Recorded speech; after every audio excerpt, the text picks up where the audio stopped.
Oh my gosh, Trek Geeks is proud to have FanSets as our presenting sponsor. FanSets is the place for amazing pin collectibles with over 500 officially licensed Star Trek pins with new releases every month. Stay tuned for a special discount code that'll be good on your next order over there at fansets.com. Get there, go there now. FanSets, our pins have character.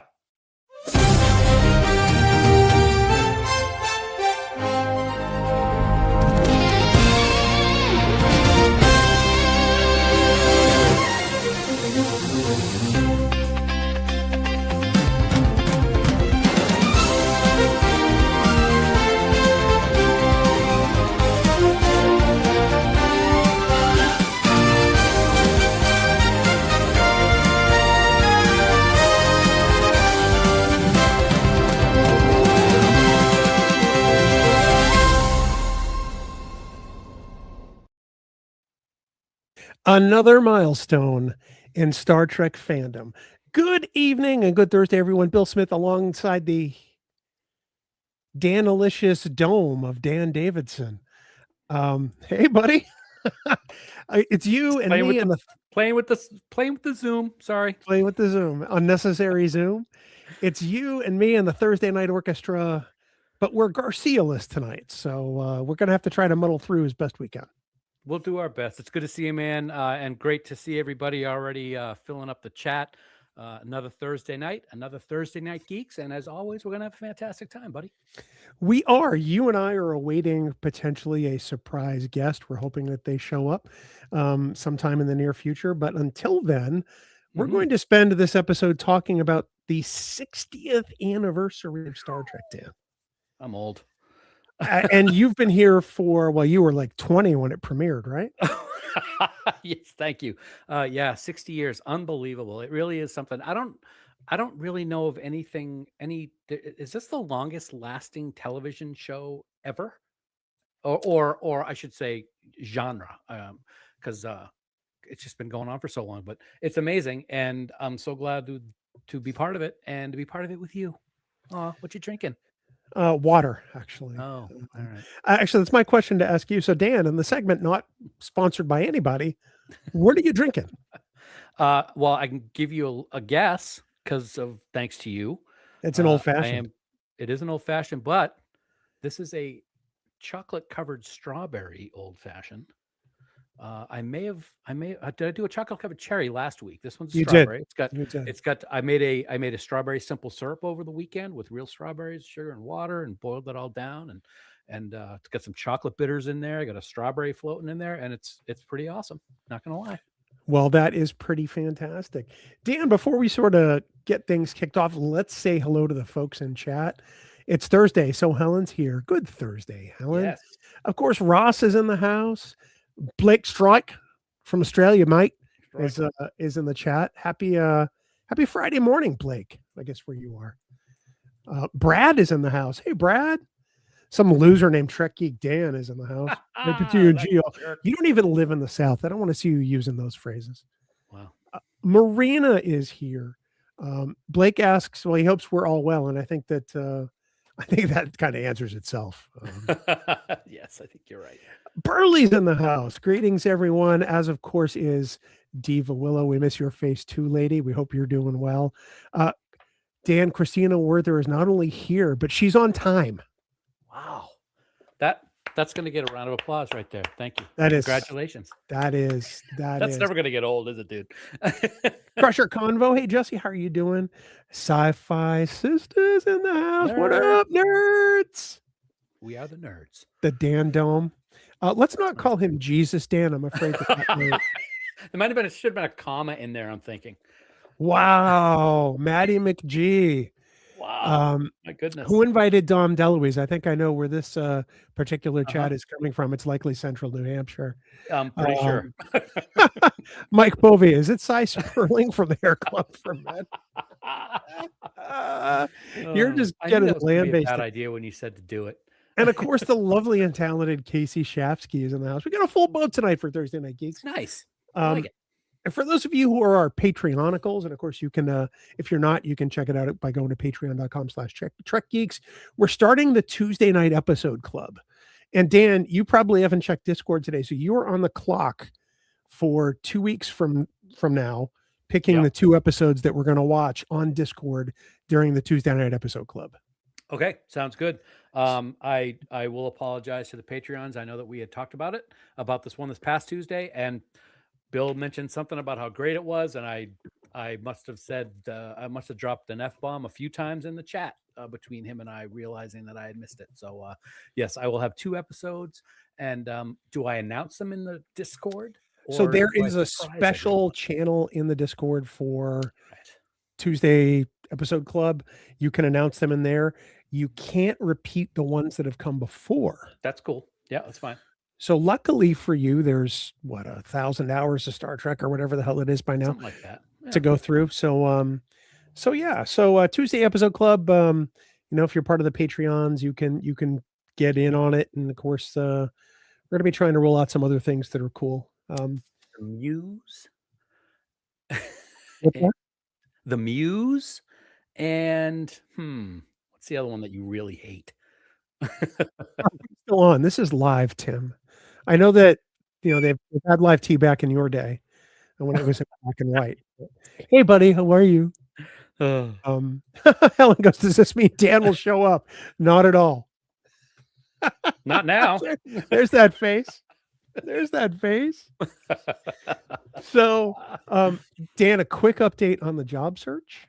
Yes. Had a couple interviews last week, have a couple more interviews next week. Mm-hmm. A few rejections, which is fine. It's to be expected at this case, but already a very different experience than when I went through 2 years ago. So that's good news. I mean, it's keeping me on my toes, right?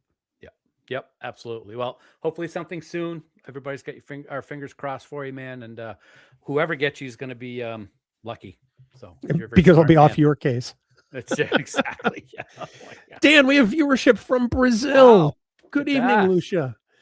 We've gone international tonight. It's amazing. That's fantastic. I mean, beyond Canada, but Canada doesn't really count. And I can say that because I qualify for dual citizenship. Yes, you do. Yeah. Draco Pendragonfly. What's up, nerds? Love you too. And of course, Brad says, welcome, Lucia. Yes, everybody, welcome, Lucia. Everybody. So Dan, we're gonna reset the table. Hopefully, we'll get in some good talk about the 60th anniversary of Star Trek. If our special surprise guest should happen to come along, we'll stop what we're doing in the middle and just bring that person on in. Yep. So keep your fingers crossed, everybody. But what we're going to do is we're going to take a short segment break, and then we're going to come right back to talk Star Trek 60. Stay right there.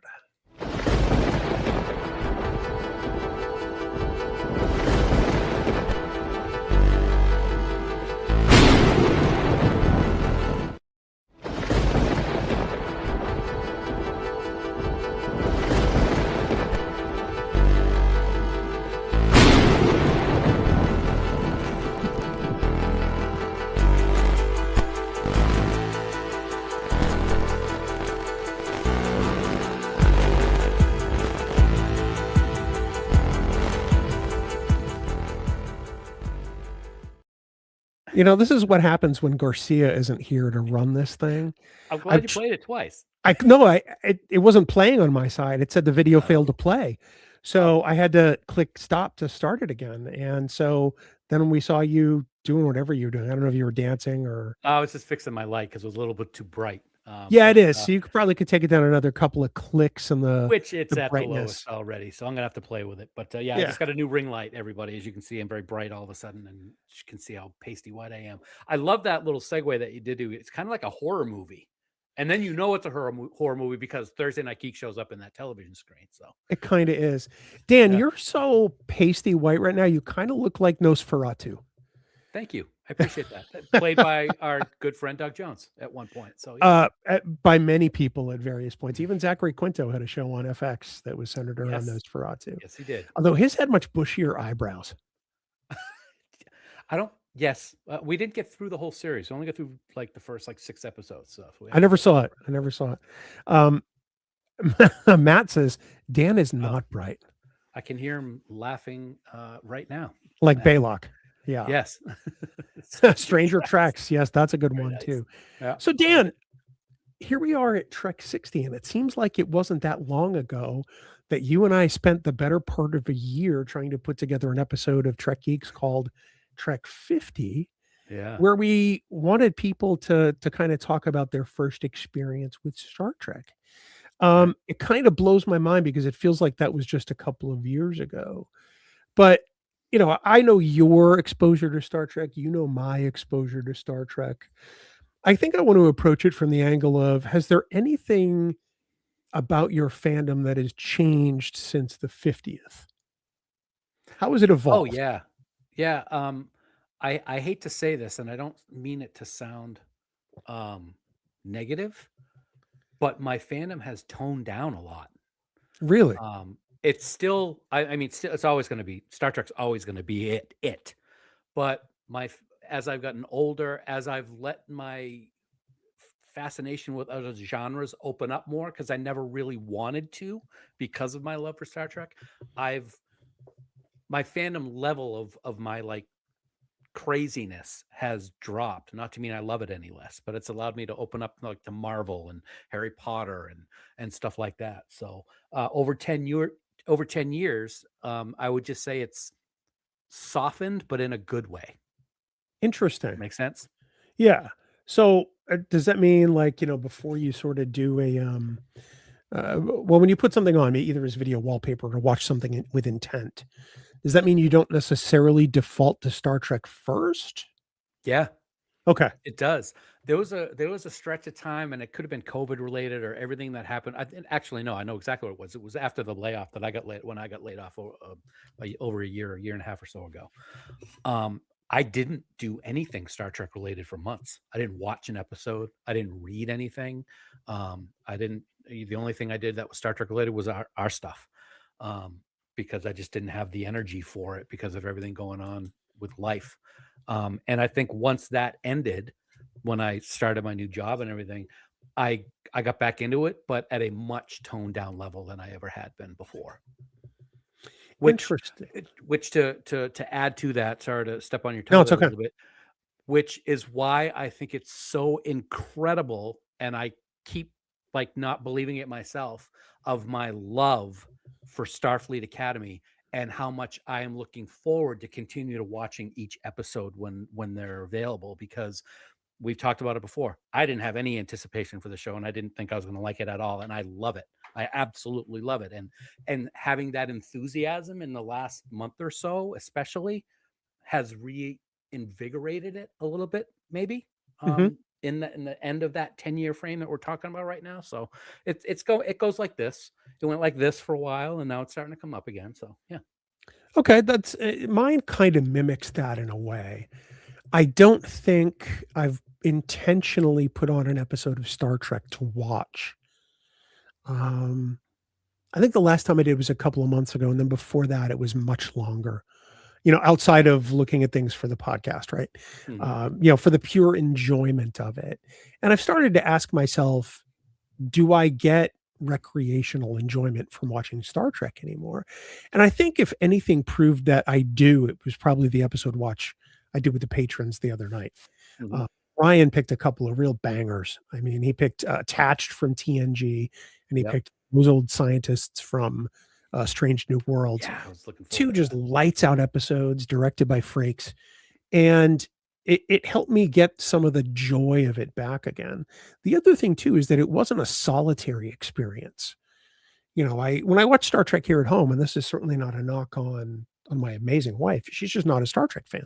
Right. And that's awesome. I mean, she loves her own stuff, and and I totally encourage and support that. But when I watch Star Trek here, it's largely a very solitary event. I'm the only one watching it. So I think that the joy in it now has come from me for watching it with other people, even if it's online in chat, because I get to experience some of the same things that they feel. Kind of like the first time you and I watched Star Trek together in the same room, in that hotel room in Albany, New York, for Northeast TrekCon, when we watched Take Me Out to the Holosuite. And I never knew what an irritating experience watching Star Trek could be. It's funny because I'm like, maybe we should do Take Me Out to the Holosuite, but we already kind of did that one. So Yeah. it's interesting you say that, because in addition to sharing the experiences of what you guys of what you have in common when we're doing those watches with other people, is getting the different perspectives. That's also really cool too. I really always enjoy that.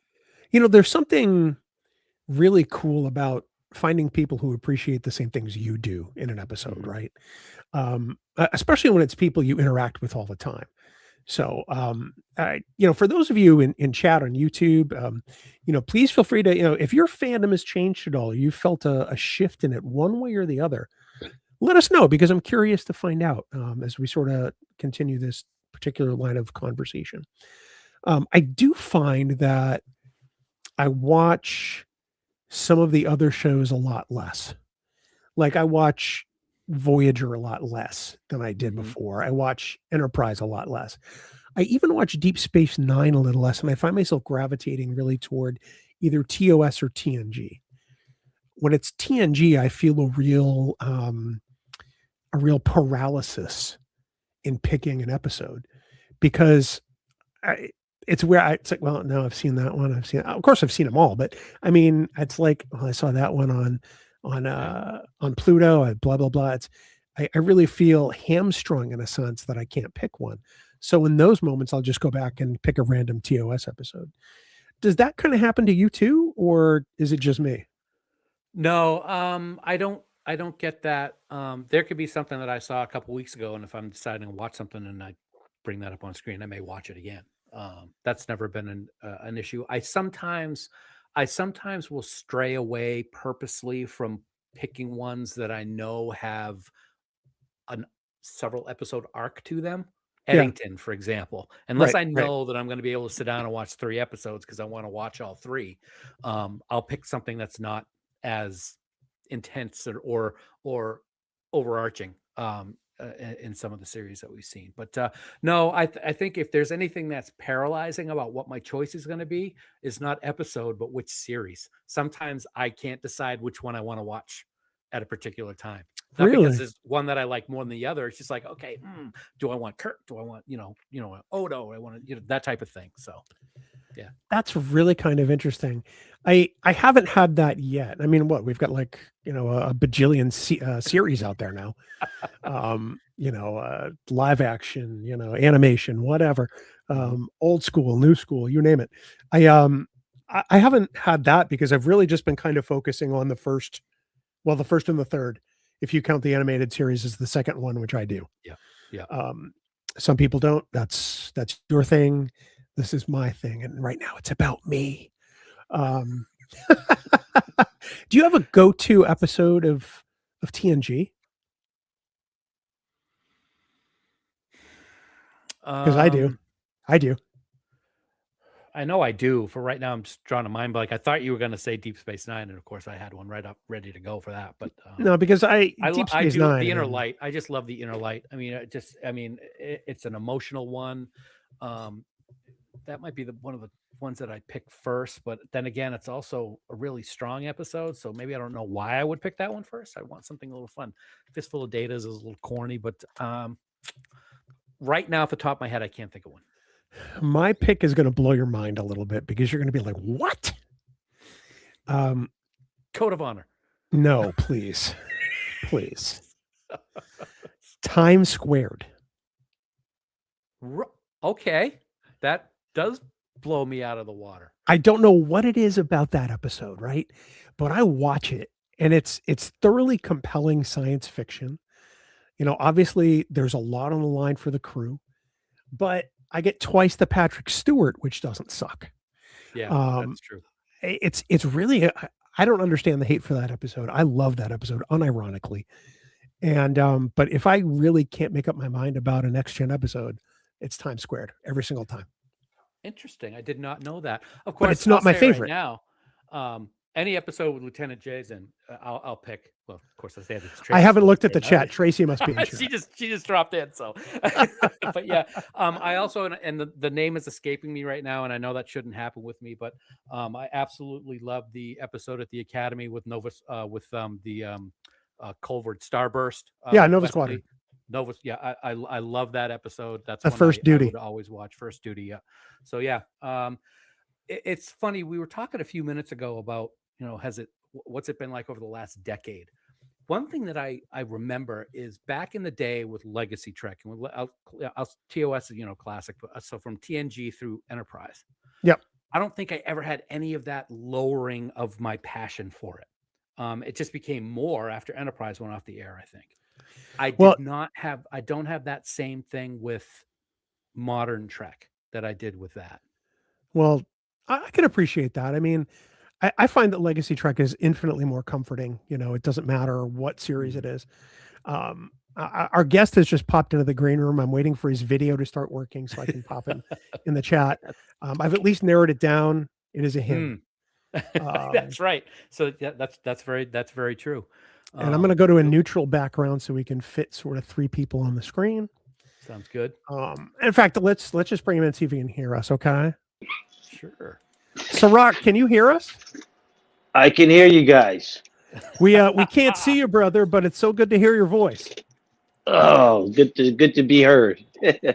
For those watching live, we do have with us right now Sirach Lofton from, of course, Star Trek Deep Space Nine, and most recently his guest appearance on Starfleet Academy. There he is. Look at him. There he is. Here I am. I wore a Got hat it. just for you tonight, Sirach. All right.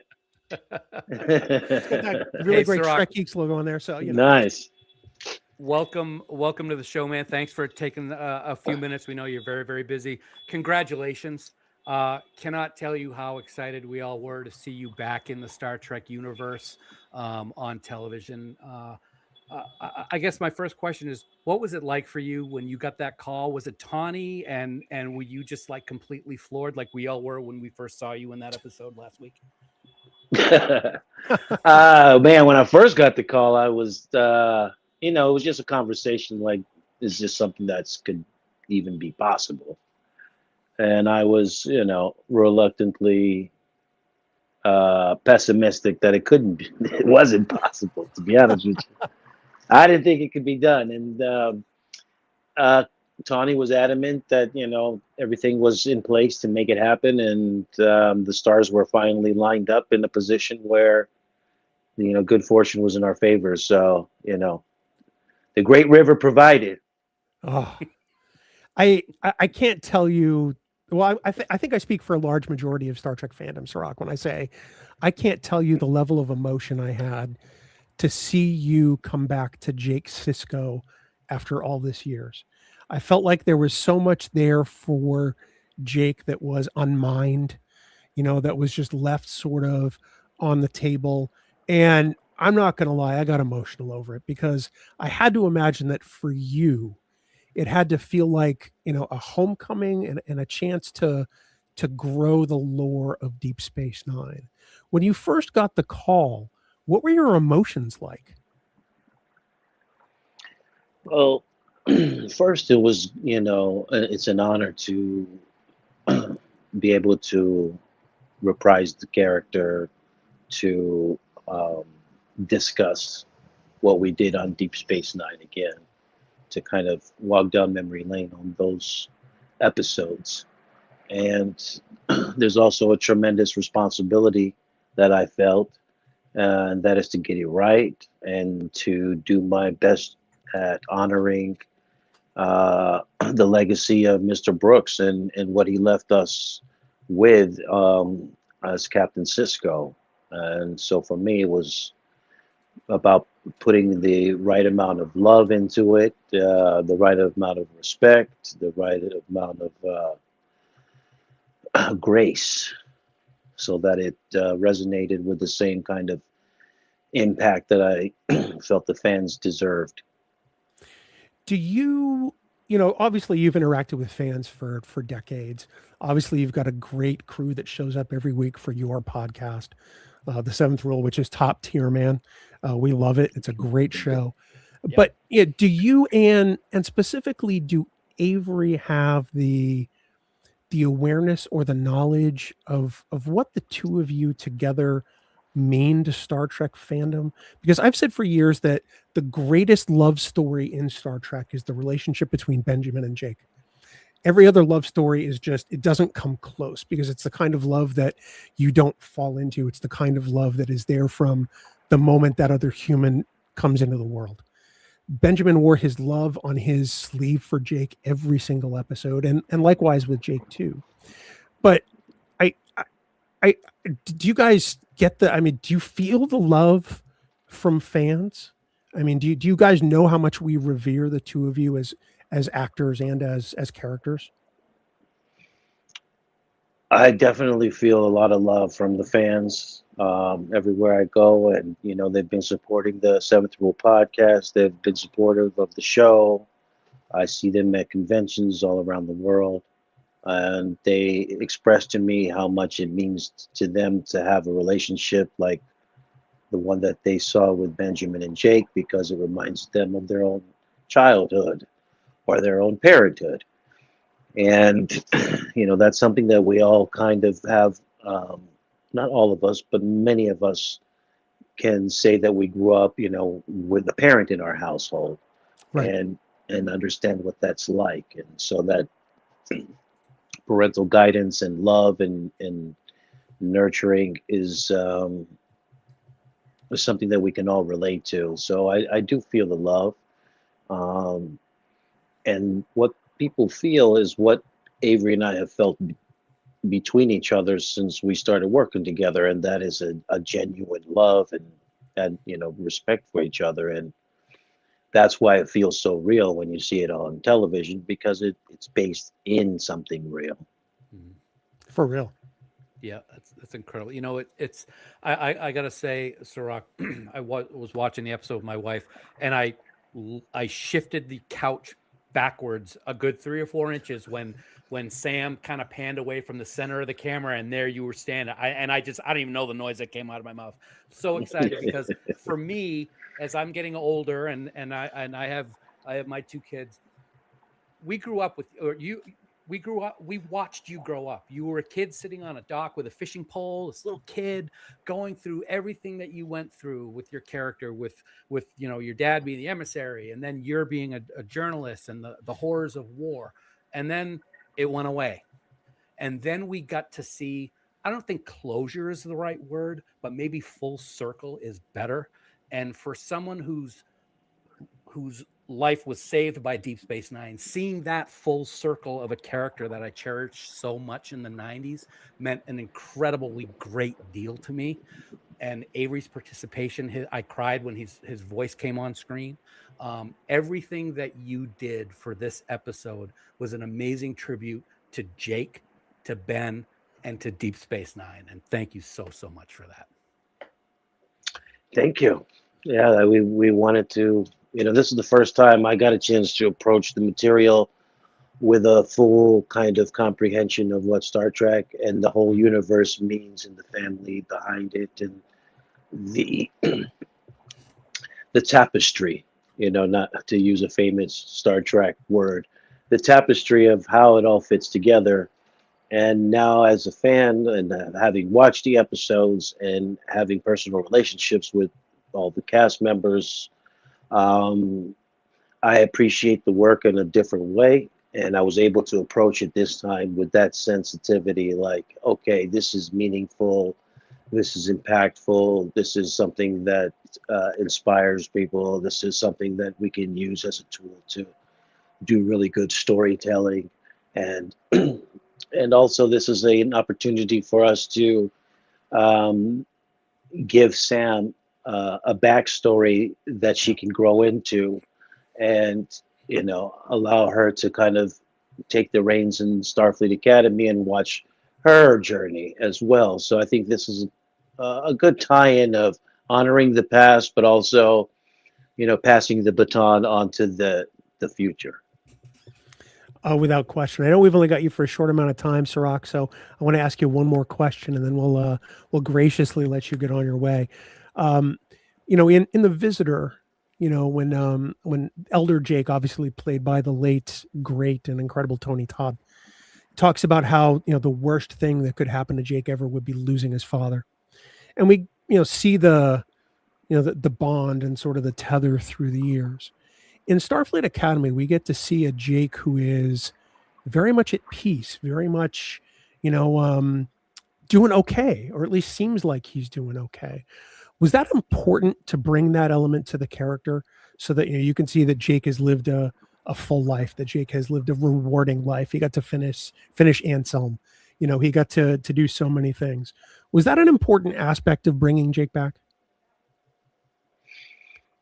Yes, yes, because we wanted to see that Jake was doing okay, that his dad was successful at raising a young man, and who ended up becoming a man and doing well in life. And that's what we want to see with our children. We want to see our children become successful and grow into adults and have families of their own, and we want to see the best for them. So that was an important thing to kind of leave behind as a lasting memory for Jake.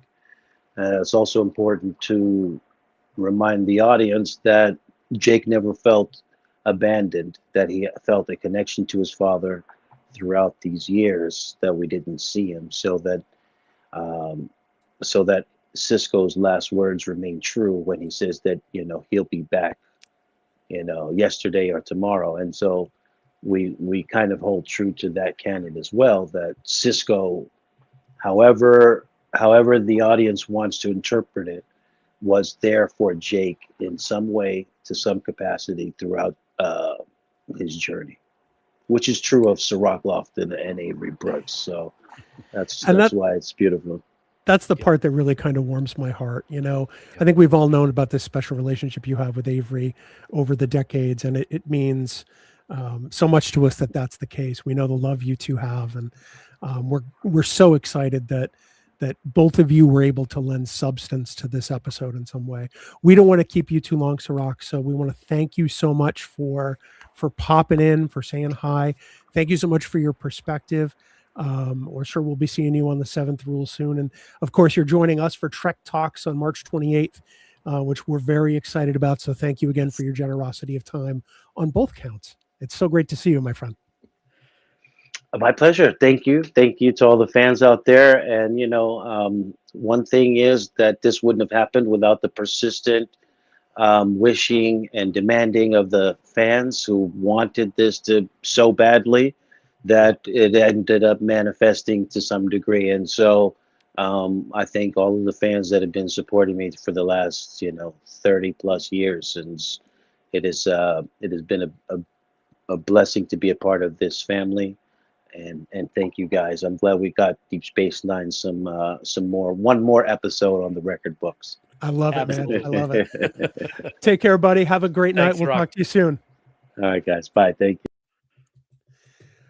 Well, you never know who's going to drop by Thursday Night Geeks, Dan.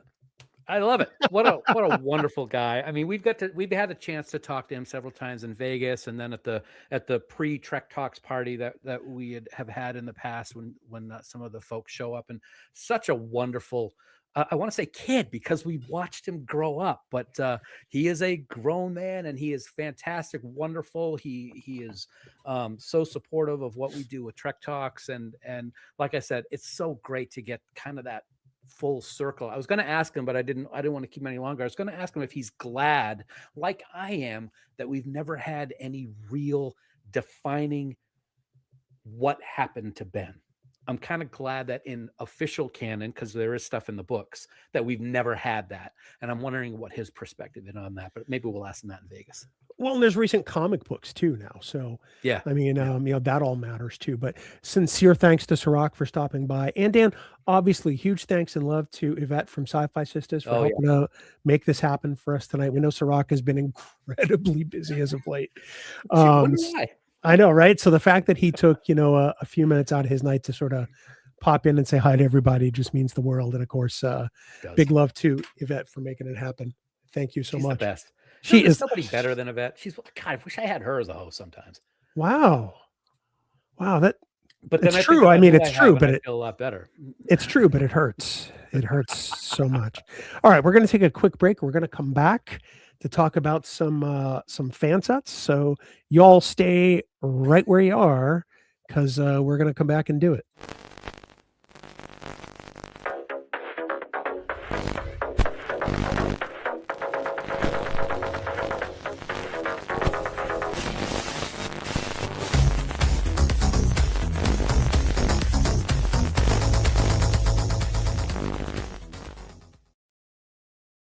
course, I chose both of the staticky bumpers tonight. That's really interesting that I did that without That's thinking okay. about it. I don't have any Dan, hair that can stand on end, so that's all right. that's true. You got a great glow on there, though. I had to turn the light on because my face was just like too bright. I was like, I had to tone it down a little bit. It's something on you should be bright. My word. But Dan, of course, we have to thank the presenting sponsor of Trek Geeks and Thursday Night Geeks, FanSets, for being with us now for 10 whole years. It's amazing to think that this relationship has blossomed and grown over the years to the fact where we've become, almost literal family together. We talk to Lou and John constantly. We've dined with their families. We've spent a lot of time at convention halls and talking about Star Trek and the things we love, but also sharing each other's lives. But we couldn't do any of this without them, Dan. No, we really couldn't. And speaking of that, just Sunday, as you and I suffered watching our beloved Patriots lose the Super Bowl, just one of the first people to reach out and say, sorry, it went the way, was our good friend Lou, who had to deal with a loss a couple weeks prior when New England beat Denver. So they are family. You said it perfectly. They are family. We love them so much. It's they don't have anything new this week, but we are going to remind everybody that just at the beginning of the month, they had some new stuff that came out. You can find it all right now at fansets.com. Head on over there to see the latest Micro Crew character, which is now available. Quark from Lower Decks. I love the animated versions of all our favorite characters. He looks fantastic. And also from the universe of Trek, representing Strange New Worlds, it is a beautiful rendition of Lon Noonien Sing. Lots of glitter on that one. Last week. Yep. I know. Plus there's glitter, so that's always a plus. Lots of glitter. And also lots of glitter. And also I love this one because we didn't really get a lot of love from this series until recently, the second series, as you said earlier tonight, from the animated series. It's the bright yellow and awesome to wear Science Division Delta. It's always available as all of their Deltas are, I should say, in pin or magnet form. And we've talked about this one before, and I'm going to talk about it as much as possible. We're talking about the 60th anniversary tonight, and Fansets has this beautiful 60th anniversary Delta available in pin and magnet form. Check it out and get it fast because this one is going to sell out. They've been telling us that it's been selling like crazy. Luckily, they ordered a lot of extras because they knew it was going to be popular. So head on over to fansets.com, put them all in your cart, like Bill's going to tell you just right now. Go check them out. Why am I even here? So we go back to the two shot. Yes, that's correct. Get all those pins, even some of the ones that weren't on your screen, put them in your cart. Maybe get some accessories. Maybe, just maybe, you want some pins from, I don't know, Ultraman or Zenoscope or Lost in Space, Dan. Those also you can put in your cart and get 10% off your entire order by using the special discount code Trek Geeks.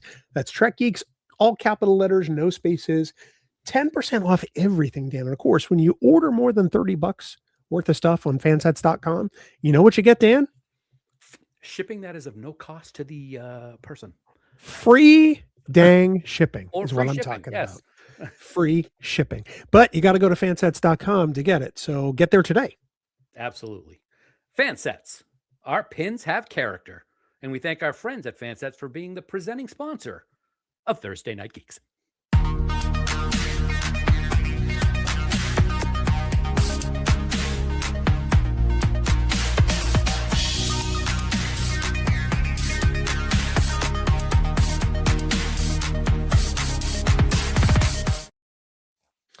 Dan, as we return to talk about Trek 60, I do want to put in a slight plug for Trek Talks. Yes. It, of course, is coming up Saturday, March 28th, 9:45 a.m. Pacific, 12:45 p.m. Eastern. Of course, kicking off with our annual pregame show from Sci-Fi Sisters. But, you can donate to the Hollywood Food Coalition. We've got some amazing guests, and we're adding more all the time, Dan. I'm stopping here, Dan, because Paul Giamatti's going to be on Trek Talks. Who that? I'd love to talk to him. Well, luckily we are. And this is just a partial listing. I've got to update the website probably tomorrow, but we're going to be adding even more guests for Trek Talks. The Trek Talks 5 promises to be a great slate of Star Trek conversation. We hope you'll join us Saturday, March 28th. So, Dan, back to Trek 60. We've talked about how our fandom has evolved. Let's talk about the franchise itself. Yes. Obviously, when we celebrated the 50th 10 years ago, we didn't really know yet what how many new Star Trek series there would be. We knew that something was coming in 2017. Yep. We had no idea what Discovery would spawn. And it turns out that this sort of second golden age of Trek really has been kind of amazing. As you kind of look at, the last almost 9 years, which is hard to believe. What do you think it's done for the franchise? Well, we said it for a couple of years during that stretch that it was the best time in the span of Star Trek's existence to be a fan because there was so much new and exciting material, new shows, animated series, pulling in stuff for kids, talks of movies that never amounted to anything except a trashy Section 31. There's a lot, and it was unexpected that there would be a lot, at least for me. I did not really expect. I was not expecting or preparing for anything other than Strange New Worlds, because when the Enterprise showed up at the end of season 1, you knew that was going to start off something, and the fan base went crazy. And of course, that came out with Strange New Worlds. But all the animated series was something that was not expected. Of Starfleet Academy had been rumored for decades, and then finally kicked off. But a lot of unexpected things happened in those 9 years, I would say, for me. All positive, though. Oh, absolutely. I think it's overwhelmingly positive. I think that what Star Trek has managed to do in 9 years has to sort of start a new line of fandom, if you will. Obviously, the TOS fandom is growing older. I mean, we're part of that fandom. Mhm. When we started this, we were in our 40s, and now we're in our 50s. It's the kind of thing where it's opening up the franchise to a new or several new generations. And I think that's the exciting part. Oh, I'm going to call this up right now because this is just bullshit. I knew this was gonna Kurtzman happen. Trek is not genuine Trek. I'm sorry, monkeys or 3090, but you're full of bullshit. It is real Trek. It will always be real Trek. Just because you don't like it doesn't mean it's not real Trek. It just means you haven't opened your mind enough, like Leonard Nimoy would say, to say, where is Star Trek going to take me? That's what really is at odds here. So I'm that user's going to get banned. So no comments for you. But and that's the other thing. I mean, there's a small segment of fans, and it looks large because it's on social media, that loves to say Kurtzman Trek sucks, or it's new Trek is fake Trek. It's not real. It's a different universe. It's not. There is overwhelmingly so much love that I see for the new shows online that it's obvious that these shows are loved. It's obvious that these shows mean to the people watching them, brand new today as their Trek, what TOS and TNG meant to us, 40, 50 years ago. I wasn't going to make a comment about what that guy said, which I think is just complete garbage, but really, it's not real Trek. So the fact that I wept and immediately contacted the writers of the episode where we saw Pike's accident for the first time in history, that wasn't real Trek. Or when we saw the Guardian of Forever show up again, and just to hear his voice melded in with the character, that's not real Trek. That unfortunately, you said it. The gatekeepers are the loudest people, so they make it a lot bigger than what they really are. It's really too bad. Yeah, I agree. And Ross is right. There always is that one person who just doesn't like what Trek is now. And honestly, that's their problem, because the rest of us are loving it. Every series has flaws. Every series has something we wish they'd done. Everyone. Yep. And that's going back all the way to TOS and TNG. Brad says, I think these past 9 years, having expanded Trek storytelling and how it's presented beyond live action Trek. Yeah, I agree with you. I think that's kind of critical. I really wish that Prodigy were able to be streamed somewhere right now. Yeah. Because now would be such a crucial time for people to watch it and rewatch it and rewatch it again. But I think that new Star Trek has helped take us into avenues we never thought we'd be in again, like animated Trek. And you had extremely funny and then also extremely serious, which I think we had to do both. And it's amazing how both of them worked so well for each series. It really was, because you could, how can you have one series that's funny like Lower Decks, and one series that's so serious like Prodigy? That's not Star Trek, as that monkey dick or whatever his name would say. But it worked. Both of them worked. I'm sorry, that was a Bob Marley, the comedian from Mainline, that I heard the other day, and I just popped in my head. So Burley says, I wish more episodes were made each season. That's really my largest criticism. You don't get enough time with the characters. Now, I'm not asking for 21, 22 episodes at all, but 13, 15 like Discovery's first season had, I thought was perfect. But you get time to actually get to know the characters.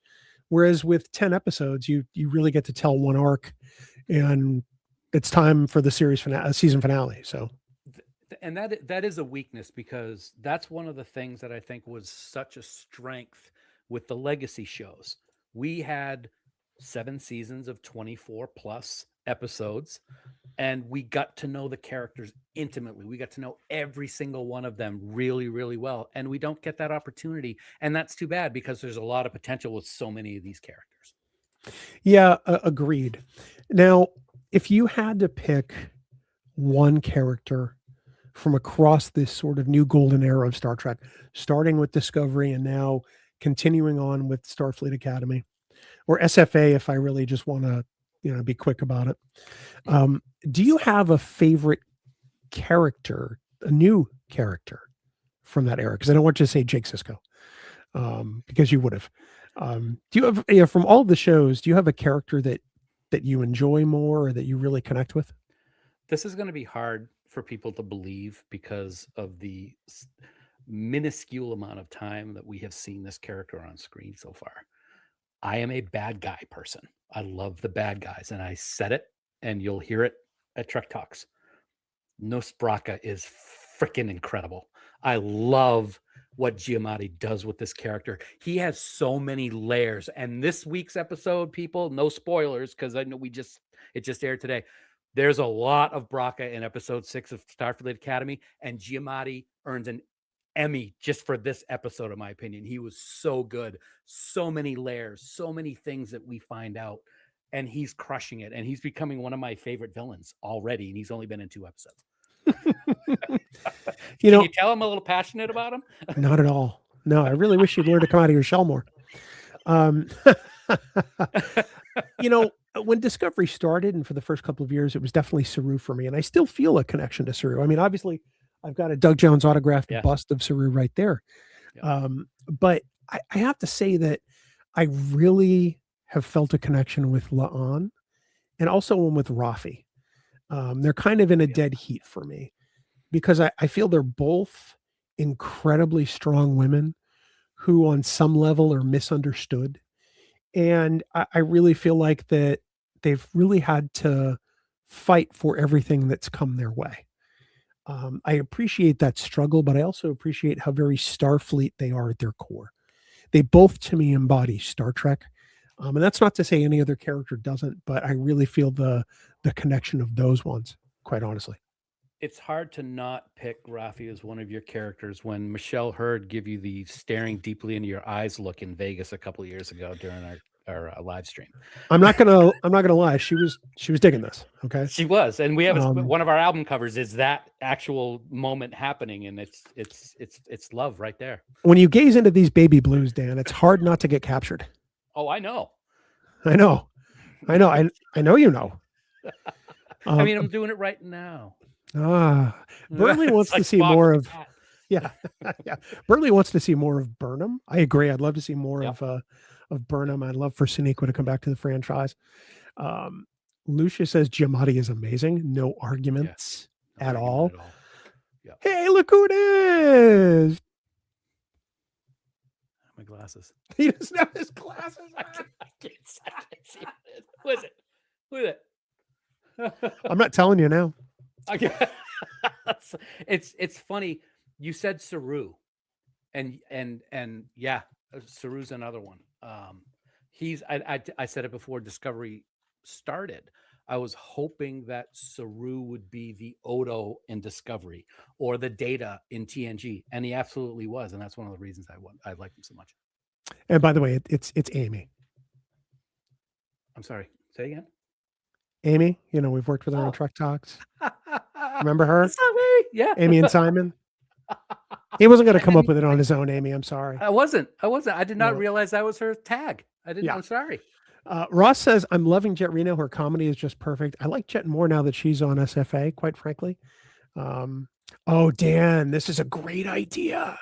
Oh, Giamatti. Blake thinks you should cosplay Noose Baraka at STLV. Oh my God, I never thought of that. That's going to take some work, but I would love to do that. Oh my That would God, be- you could even do Could you fake imagine hair. if he shows up in Vegas? Oh, that is amazing. Okay, gotta think let me- about this. I'm okay. So here, Blake. If I do this, you have to come to STLV from Australia. From Australia, mate. All right. Now, Chris Mumphrey thinks he can just show up and open his mouth and run it. Who? She was digging at Chris, and you're just jealous, you jerk. Brad says coin flip between Rafi and Mariner. Okay, you know what's weird? I'm sorry to interrupt you. What's weird is No, you're I not. never even thought for a second, for whatever reason, animated characters. I don't know why, but yeah, that's great. Mariner's a great example. Yeah. Burley says, but I need that pretty blue sweatshirt to bring out those baby blues. Not wrong, Burley. Absolutely. Yeah. Yeah. We reach. Blake's response. We reach. Amy says, hi, guys. Dan, you need to make me a trip shot. I'll be happy to do that. Absolutely.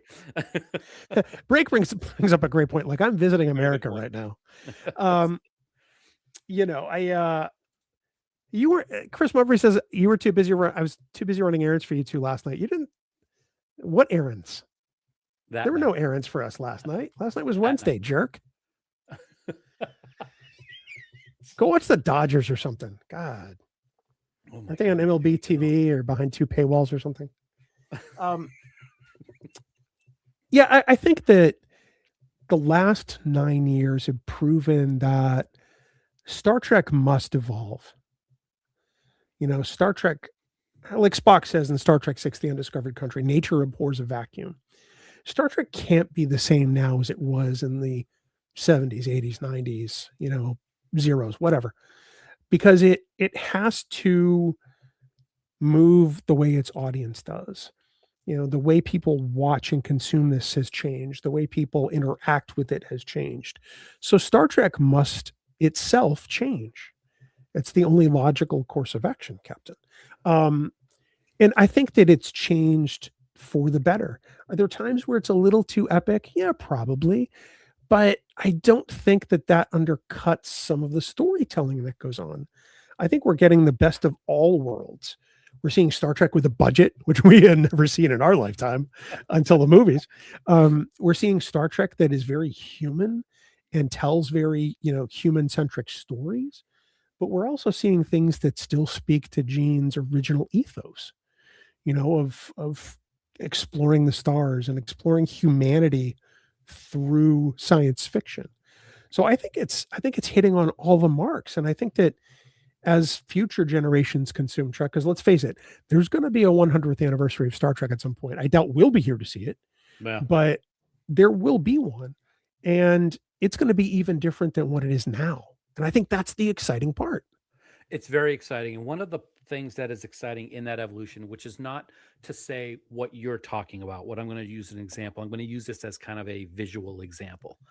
I was one of the people who was concerned when Strange New Worlds was announced and when we saw the Enterprise and Discovery and when Discovery was on, because Discovery takes place before TOS. It's like, it doesn't look right. It's too modern. It's too special effects are too, and I had to get that out of my head to understand that it's still the same. It has evolved because of our world.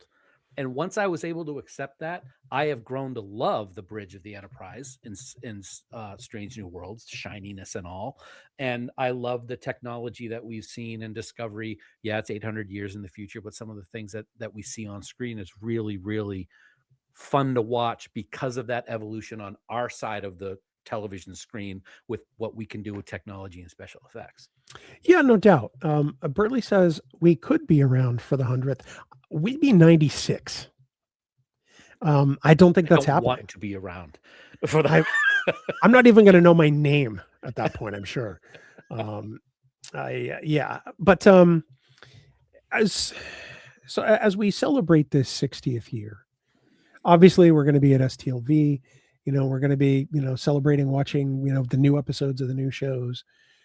What do you hope the franchise does this year, whether it's new shows or whether it's some celebration or like that? What are you hoping the franchise will pull out for the 60th anniversary? I really have not put a lot of thought into that because it seems that they have not worried about doing anything like that in I don't know how long. They haven't done really anything special for any of the anniversaries of other shows. And I'm sorry to sound preferential treatment, but it seems like FanSets the only ones that come out with the big number pins, like the 30th anniversary of Trek. They came out with the detachable 3D looking one. I'd like them to do. It's funny. My wallet doesn't want them to have some kind of big, nice, fun 60th collection. We did see the Enterprise D come out with Lego, and even though it's not an official 60th anniversary celebration piece, I like to think of it as it is. I'd like them to do something with regards to some affordable merchandise for the 60th, but I would love to see.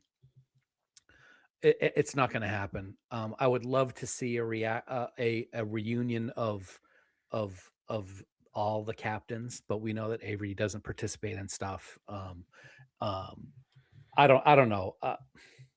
I don't know if there's anything that's going to be that they can do super special that's not going to be taken as a money grab of some kind.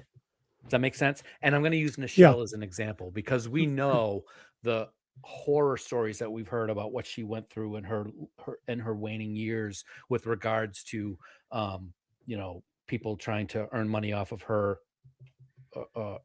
fame. And I don't want something to happen. I don't want them to do something big for the celebration and have it diminished because of that kind of thinking. Yeah, I can appreciate that. I'm hoping that we'll get an announcement of a new series, that will occur sometime next year. Kurtzman has said that there's another live one in development that's not been talked about.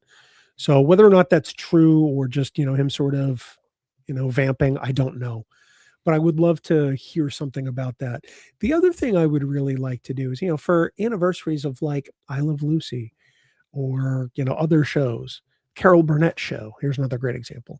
CBS has put on episodes from days gone by on the CBS main network, in prime time. I would love for them on September 8th to show The Man Trap at 8 p.m. on CBS with limited commercials as a nod to Star Trek's 60th anniversary. I'd really hope to see that 10 years ago. It didn't happen, but I think that would be really cool. How many shows can say that they're having a 60th anniversary, like you said earlier in the episode? So if I remember correctly, sorry to interrupt you. Didn't we play Man Trap on Star Trek Day one year? I was down in Disney, and I think we did like a group viewing of it specifically because it was the anniversary of the show. Yeah, I like how you said that. I would love to hear about a new series, and I think I would rather hear about a new series over a new movie at this point. Getting a new movie will be awesome if it ever happens, but I think I'm more excited about the series potentials these days than I am about the movie potential. Maybe because we've heard about so many different ideas and how the Kelvin timeline's now dead and stuff like that. So I like the idea of a series. Yeah, I do too. Helen says it'd be nice if Paramount does something big for Star Trek Day this year. I think so too, but I don't see it happening with that's what I was talking about at Paramount right now. Yeah, that's one of the things I was referring to is that over the past 5 years for Star Trek Day, there's been nothing. I mean, nothing. And when they do it, if they have had any small amount of things, like they're leaving main characters off of banners celebrating the day and stuff like that. So it just doesn't feel like their heart was in it. Well, and you can't please everybody, but you're right. If you're going to do a big Star Trek Day banner, you kind of have to put Kirk on there. Yeah. It's great to have the representation from all the shows. It's great to have representation from all different types of people, but you can't forget the first televised captain. Right. But you're right. They have skipped it for a while now. Well, we can only hope. I think we're going to check in on Trek's 60th anniversary many times this year. We may have some special theme stuff on Thursday Night Geeks with regard to that. But it'll be interesting to see where it goes as we sort of build up to Vegas in less than 6 months, Dan. Wow, that's coming right. It's right around the corner, brother. Yeah, Looking forward you got to a it. lot of work to do. All the stuff is ready to be shipped out. Build it up. You got so much to do. I'm just gonna sit back and laugh. I think that's going to do it this week for Thursday Night Geeks. We know some folks are going to make their way over to the Seventh Rule. Please give them our love and give Sirach our love and thanks. Yes, thanks But again. Dan, I think we'll be back next week if you're up for it with Sure. with something a little different. We may go episode or we may go an expanded theme. We'll announce that within the next couple of days. But I'd like to also do something that kind of involves the audience a little more. So we'll see. What do you think? I think that sounds great. Now, is this weekend when the ship leaves on the cruise, or is it the following weekend? Oh, I don't know. 'Cause I'm not sure. Because if the cruise is this weekend, I hope everybody has a great time. And if not, I'll say the same thing next week. And if you're celebrating this weekend, happy Valentine's Day. If you're not, happy Saturday, There you go. Sunday, whatever the hell it is.